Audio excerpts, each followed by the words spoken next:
My people, una good morning, una good afternoon, una good evening. That depends on where una take the watch this video from.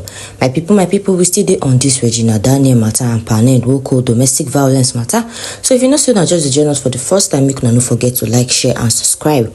My people, Ned Nwoko don't come out to come give your own version of the story, which many people don't talk say na lie. Say just they use that one to cover up, say na political stunts, make no be say they can't see him as woman beater. Now, this is what he said in one of the posts where he posted. He said Regina was not always like this. Her current battle with drugs and alcohol abuse is the root of our problem. She must continue her rehabilitation program or I fear for her life and safety.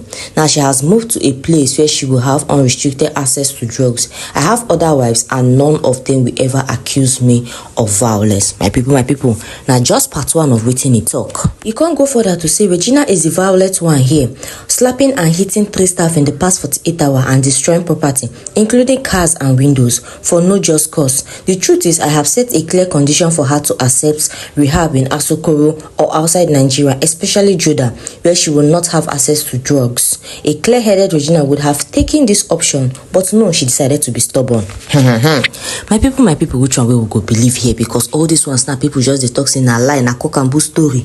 It just they use this one to cover up because clearly, if you listen to the voice note, if you listen to that video we be say they do, you go hear where Regina Daniels they talk saying, in Ned Nwoko house I am nothing, but in my mother's house I am a queen. So why would she come and be talking about domestic violence when be saying that Igbo don't scatter her brain? What is the connection between domestic violence and person we don't the run mad small? If true on her talk say na drugs we should they take. My people, so now the matter where they go and be this way be since for past 2 days now, they talk about this thing for internet. Now a lot of people get their own opinion about this whole thing because it gets so many people, her enemies will be say they laugh and way about what thing don't happen to her because of the way she they carry herself for social media. They do as if say oh they alright, meanwhile inside house they give her buzz. Now her papa now don't come out to come talk another thing, no. And this one now I go read her for now make una hear waiting this man get to talk. He talks say Regina and her mother Regina Daniels called me an enemy of progress and wished me death when I told her not to marry Ned Nwoko. Regina's father reveals. I knew this marriage was bound to have issues. Even me, I am in my late 50s and I can't marry a 20-year-old girl. I feel very ashamed that I was alive and watched my own 18-year-old daughter marry a 70-year-old man. When Regina told me about this marriage, I told her there is more to life than marrying a man who is older than her father. Isn't it right? But guess what? Her mother Rita called me an enemy of progress and wished death upon me. So I backed off and let Regina follow her happiness since she was already an adult anyway. I didn't even attend her wedding because I was angry. And today, the same marriage they called me an enemy of progress when I tried to open her eyes in scrambling. I knew this would happen, but I just hope she finds peace in her matrimonial home. Now you see why this matter don't they crash, because Regina Daniels 55 years old father never supported his daughter to getting married to this man with this 70 years because him as a man in his 50s already knows say he no fit marry this Gen Z generation at all. But with all in talk, a mother because of Oju Kokoro can't talk say an enemy of progress because she know wetin she dey gain inside the marriage. Now a lot of people can't get plenty things to talk about too. People can't dey talk say na Regina Daniels fault, some people can't dey talk say na her mother fault. Another person don't come out to come talk say una wey dey point accusing finger for Regina Daniels. Say this whole issue is a call for a serious talk about parenting and family influence in marriage. A lot of the pain, brutality and brokenness we see in young marriages today didn't start inside the home. It started from parental pressure and interference, but not true, because if the mother never intervened for her life, come force and make she go marry this man, maybe she no go dey where she did today. Yeah, she no go dey enjoy the money, she no go dey see the lavish lifestyle, but at least she could dey mentally sane and all these things for internet no go surface.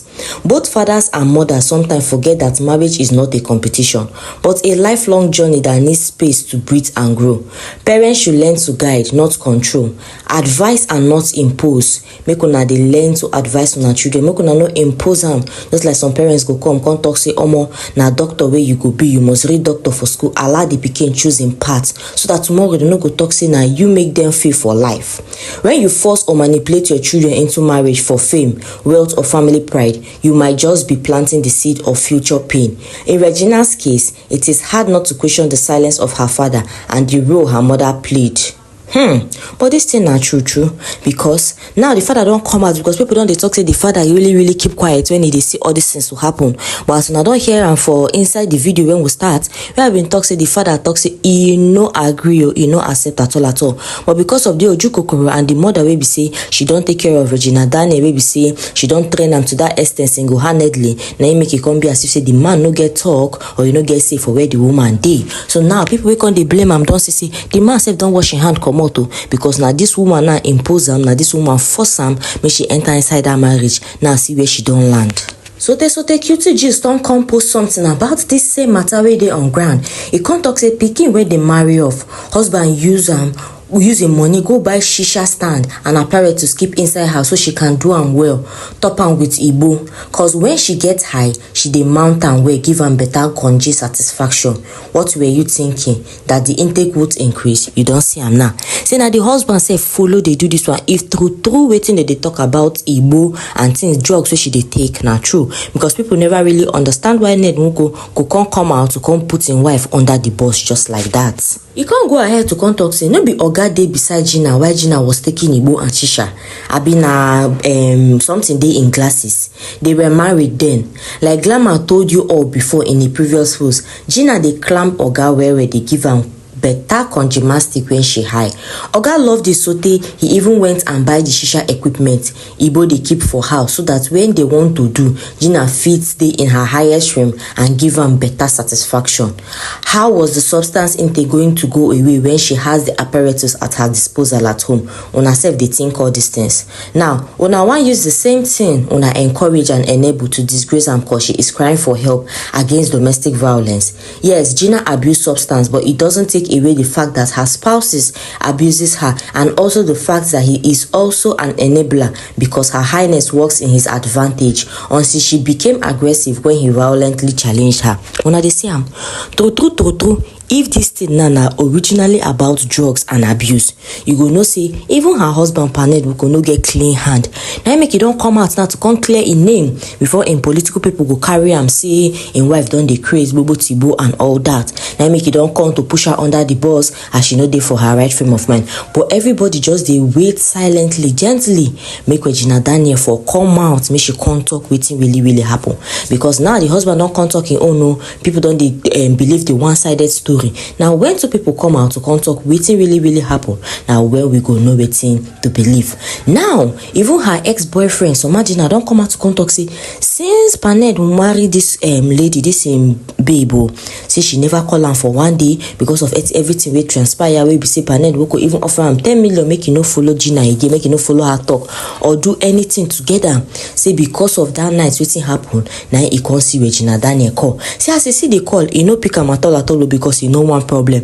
Only for him to reach in house, come open in phone, he can't they see a lot of things when they happen. Now he can't rush go meet am to her rescue. Make you no be say if he dey because say he no pick call because say they avoid one thing or the other. Regina Daniels go come by when the matter come out. Now they go talk say he was at a disposal to help her and he no come help her. My people, this matter long because a lot of narrative just they come out for this whole matter. So make I know what you think about this video for comment section because this one na highlight of the week because for Parental Nwoko billionaire man to beat him wife, he can't dey turn am say na igbo dey her head say she need to go rehabilitation home. The way he can't even dey talk am as if say he don't put am for rehab before, he say she has to continue her treatment. That means say true if na him that means she don't dey collect rehabilitation since, that means she no can dey post some kind things for social media.